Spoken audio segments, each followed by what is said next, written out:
강진에 있는 무의사라는 절이 있는데 오래된 벽화니 그 말이 아니죠. 엉망인데 그거를 세척을 해내면서 때를 벗겨내니까 너무 신비로운 색들이 나오는 거예요.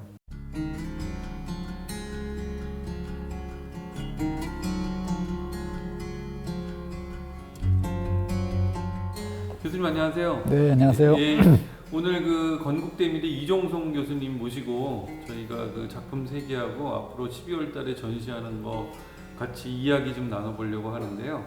동양의 그 벽화, 또 서양의 그 프레스코화 이런 것들이 좀 결합해서 그 그림 기법을 갖다 사용하신다고 들었는데요. 특별한 남다른 이유가 있으신가요?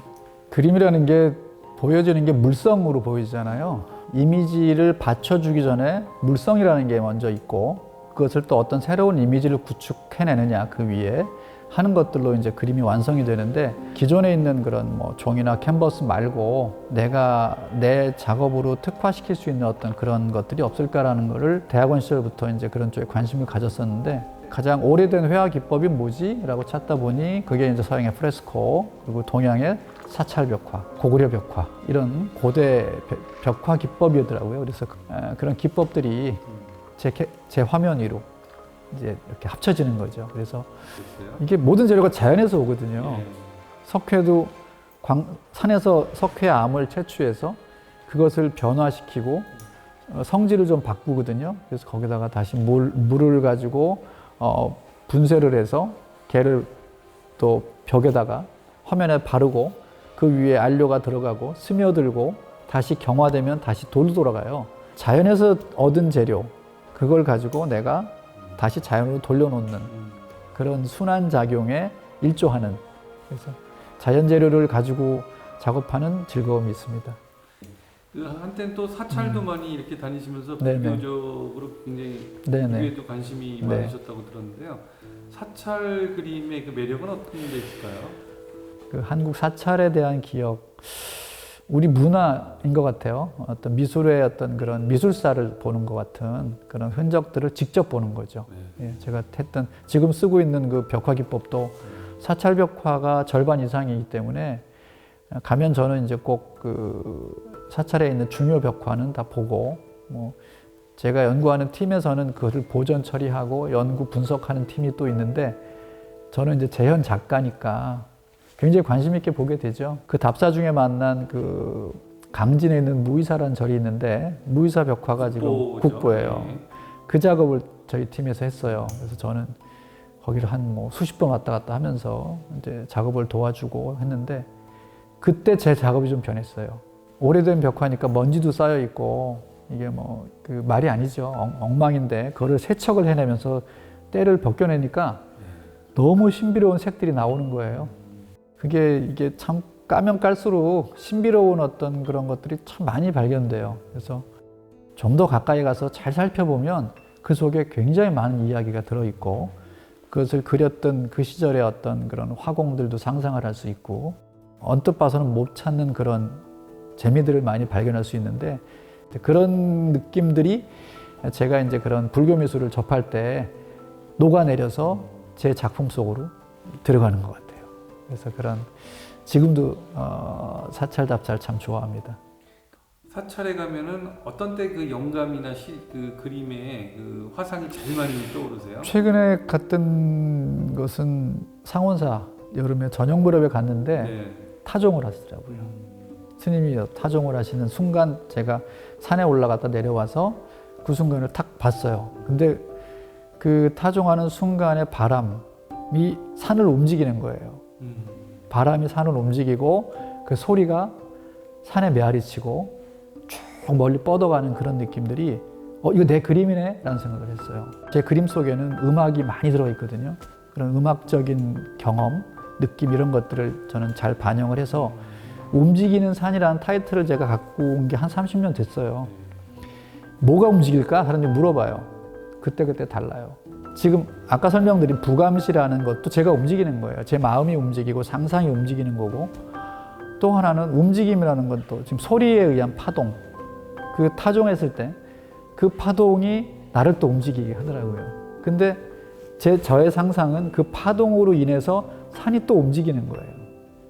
바람이겠죠. 바람 때문에 움직이는 건데 저는 이제 그런 상상을 계속해서 추가를 하는 거야. 그러니까 그 큰 산이 오대산이 움직이더라고요. 이렇게 또 돌아와서 바로 작품을 또 했죠. 저만의 어떤 그런 그 생각을 어떤 그 자연과 어떤 여러 가지 환경 이런 것들이 합쳐졌을 때 작업에 대한 어떤 모티브가 생기고, 그러지 못할 때는 그 헤드폰을 가져가서 제가 듣고 싶은 음악을 들으면서 작업을 주로 합니다. 그래서 그런 그 음악이 그림 속으로 들어갈 수 있게, 그리고 다시 작업실로 돌아왔을 때 똑같은 음악을 들으면 그 순간으로 순간 이동이 또 되는 그런 또 좋은 역할을 또 해주거든요. 12월 달에 그 공군사관학교에서 전시하신다면서요? 네네. 일반적인 갤러리나 미술관하고 다른 특수한 곳에서 근무하는 군인들, 그리고 조종사가 되려고 하는 학생들, 그리고 그들을 가르치는 선생님들, 그래서 이제 그런 분들이 관람을 하고 곳에서 하는 좀 특별한 전시를 12월에 하게 됐습니다. 제가 늘 평소에도 스케치를 다니면 그 실경을 그리고 그 자리에서 상상을 해요. 동서양이나 옛날 과거에 작가들이 썼던 그런 부감시라는 버드 아이라고 또 하죠. 그런 시점을 가지고 높은 곳에 올라가는 걸 좋아하지만 더 높은 곳에 못 가니까 내가 상상을 해서 현장에서 이제 스케치를 할 때 참고를 하고, 최근에는 제가 드론도 몇 번 갖고 왔었어요. 근데 아마추어다 보니 바람도 불고 드론도 몇 대 잊어버리고, 그래서 그 다음부터는 이제 잘 못했는데, 제가 바라보고 상상하는 어떤 시점을 이 공군사관학교의 생도들이나 교관들이 앞으로 이제 비행사가 돼서 하늘에서 내려볼 거 아니에요. 이제 그런 것들이 나하고 좀 비슷한 어떤 관점에서 보는 그런 시점들을 갖고 있어서 과연 어떻게 볼까? 내가 자연을 바라보는 어떤 그런 그 시방식을 전혀 나하고 다른 감성을 가진 사람일 텐데, 이런 사람들한테 어떤 걸 보여줄 수 있고 그들은 어떻게 느낄까 해서 이번 전시가 부감 시점이라는 그런 타이틀로 기획하게 됐어요. 최근에 작업했던 것들이 이제 코로나 시절에 제가 직접 다니지 못했던, 아니면 과거에 다녔던 그런 장소를 여러 가지 수단을 통해서 제가 그려놓은 스케치나 뭐 제가 찍어놓은 영상이나 뭐 사진이나 이런 것들을 총동원했어요. 그래서 이제 그걸 가지고 재구성하는 작업을 했었는데, 시점에 관한 거를 많이 생각하다 보니까 제가 갖고 있는 자료는 한계가 있고, 그래서 유튜브를 통해서 고화질로 찍어놓은 드론으로 찍은 영상을 찾아보니까 제가 가고 싶은 곳을 여러 유튜버들이 너무 친절하게 잘 찍어 놓으신 거예요. 그래서 야, 이거다 라고 해가지고 제가 갖고 있는 자료와 새롭게 제가 그 드론으로 찍은 영상을 합쳐서, 저도 이번에 처음 시도한 방법인데, 모니터를 보고 스케치를 했어요.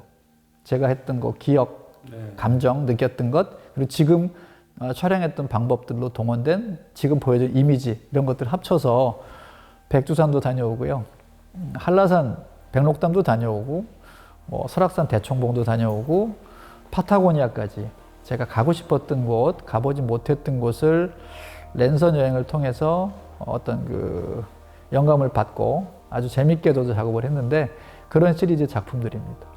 앞으로 더 그리고 싶은 그런 그림이 있으세요?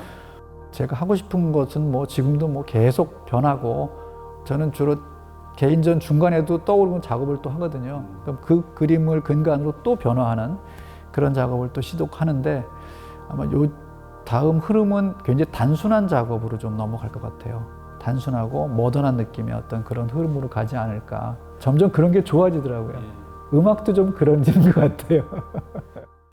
오늘 그 바쁘신데 시간 내주셔서 정말 감사합니다. 네, 감사합니다. 네.